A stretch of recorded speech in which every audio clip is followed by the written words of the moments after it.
Week 1, preseason superlatives. We've yet to see the real skull clap at U.S. Bank Stadium. The Vikings have only one preseason road game this year because they have 9 at home.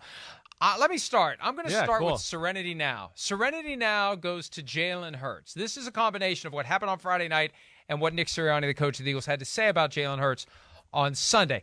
He took a big hit from Jets linebacker Quincy Williams on the sideline on Friday night. Nick Sirianni lost his stuff, yelling over to Robert Saleh, "What the F, Saleh?" Now, after the game, Sirianni said, awesome. Sirianni said, "I wasn't mad at Robert Saleh. I was mad about what happened." There he is there. "What the F, Saleh?" It was great. And Saleh admitted it was an egregiously awful hit. Look at Devontae Smith laughing behind. They're all laughing. And then Robert's like, "Yeah, I know." And again, he knew the guy applied a hit that shouldn't have been applied. But here's the key. Jalen Hurts was completely unaffected. That's effing bull. After the game, he said, after the game, he says, "Look, it's football. I took a hit. It's no big deal." He's fine with it. And that's where Sirianni praised him. Nothing bothers the guy. I can be yelling at him. He's not affected. The stands collapse in Washington and almost break his leg. And that happened late last year. He's not affected by it. I mean, Sirianni actually cited that example. Gets hit along the sidelines. He's fine with it. And that Serenity Now, that even-keeled attitude rubs off on the guys around him, except Sirianni, obviously. Sirianni is not influenced by his quarterback's demeanor. I love Sirianni. And again, I think he's one of that new breed of coaches, again, that just wears it on his sleeve. He knows how to communicate with his team. They love that he's in the foxhole with them. You know, I find it refreshing. Now, let's just say this, because I think this, again, that was egregious and late and stupid, by a young player to hit Jalen Hurts that late, definitely. But I think what we learned a little bit, and some of the things and what we're hearing from the NFL, the quarterbacks they're not getting a free pass anymore on whoa, I'm slowing up and I'm 3 yards from the sideline and you can't hit me anymore. The quarterbacks have been cheating the game that way. And I think that is something that is being made known to the NFL teams. Yes. And the defensive players know that too. And if the quarterback ain't out of bounds, they are getting hit.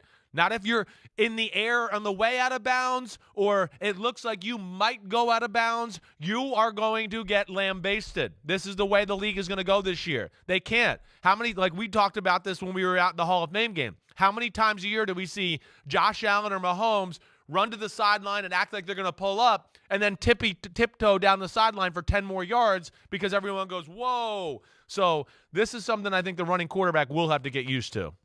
Hey, look, this is the thing that got me dragged before Super Bowl 54, the idea that you have to treat the quarterback who runs like a running back, even if the officials aren't going to view him that way. But you and I are on the same page. There's a push for the officials to understand that once that quarterback crosses the line of scrimmage with the ball, he's a running back.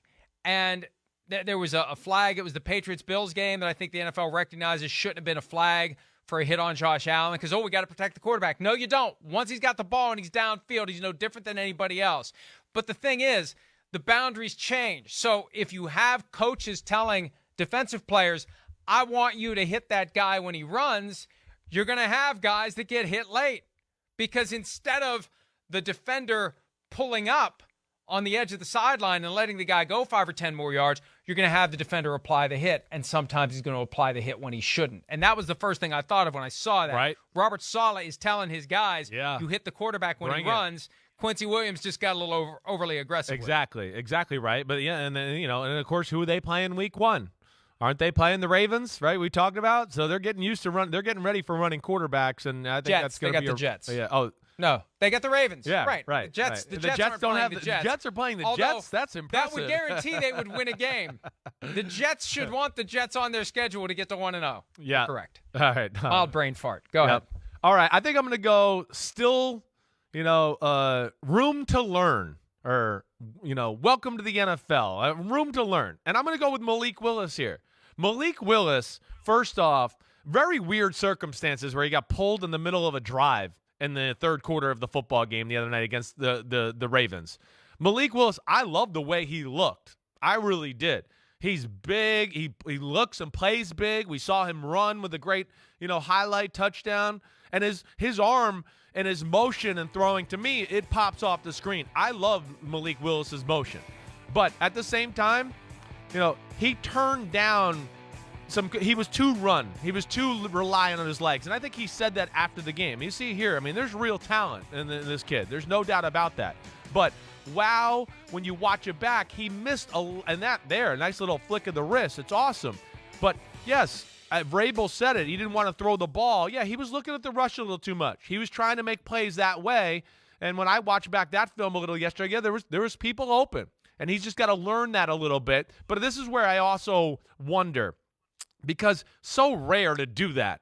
I almost felt like it was a calculated thing by Vrabel to do just to hush it's Ryan Tannehill's our quarterback, right? It was like, okay, he got out there, he did some good things, but he didn't do some good things too, and I'm going to let everybody know about this so we don't have an issue at the quarterback controversy. So I just found that kind of interesting. I don't know if I'm right there or anything like that. Like I said, I really like the guy's motion and the way he looks, but I found that to be kind of fascinating.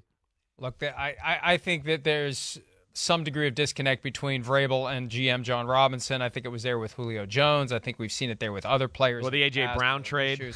Yeah. A.J. Brown. Exactly. Oh, A.J. Right. Brown. Yeah, who could forget that? Yeah. I just did.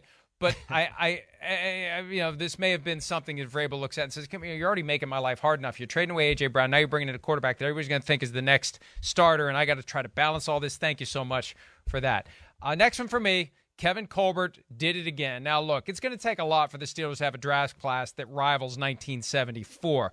But it could be the top two guys they took this year end up being pretty damn good. All the talk about the quarterback position with Kenny Pickett. Holy crap, George Pickens. Holy crap. And the folks who have watched Georgia carefully in recent years know that George Pickens is great. But my God, he fell to pick number 52. He was the 11th receiver taken. Surely the buzz is already going to start, and the questions are going to be asked about why it took so long for this guy to come off the board. This is the throw from Mason Rudolph, 26-yard touchdown. Look at this, the concentration, the catch, and the toes in.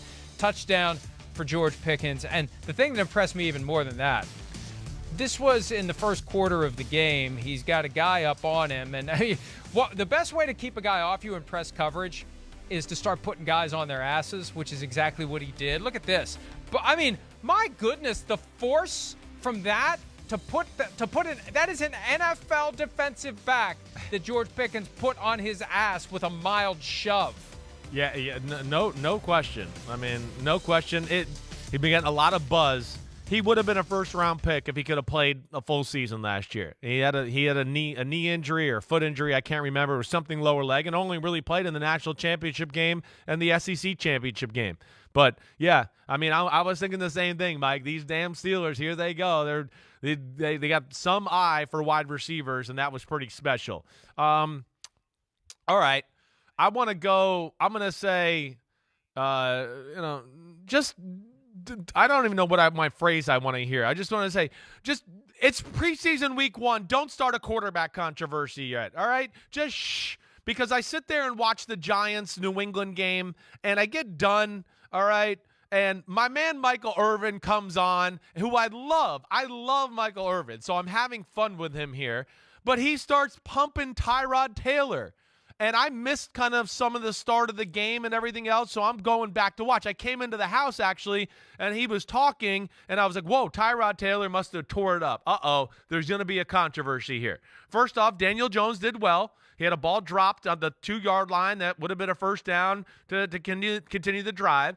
But then I go back and watch the game, and I want to be like, why are you starting something, Michael Irvin? I know everybody wants to jump on Daniel Jones. And again, I'm having fun here with Michael Irvin. So, Michael, if you want to crap on me later, feel free. I don't care. We're buddies. But I just was like, Tyrod Taylor did some good things, sure. But he also could have thrown 4 interceptions in the game. He legitimately. And I just don't like how sometimes we jump on people after, one game, or just because it's easy to jump on them from last year and all that. So that bothered me. So I just want to say, don't start something quite yet. Let's let the preseason play out. The one thing that continues to rattle around is this idea of the Giants making a play for Jimmy G. Yeah, I know. Again, I wouldn't do that if I were them. I certainly wouldn't. And Brian Daboll, he's certainly going to know some of the things that we've talked about with Jimmy G, or was in New England too, where, again, you connect the dots there in New England. I mean, we heard Julian Edelman and some of those players talk about it a few weeks ago. He was going to play a game and decided on Saturday not to play. So and again, I don't know if he's necessarily any better than or more talented than Daniel Jones or Tyrod Taylor either. So I don't really like that idea. Hi, I'm Mike Tirico, and thanks for watching. Make sure to hit subscribe for the latest news and highlights from NBC Sports.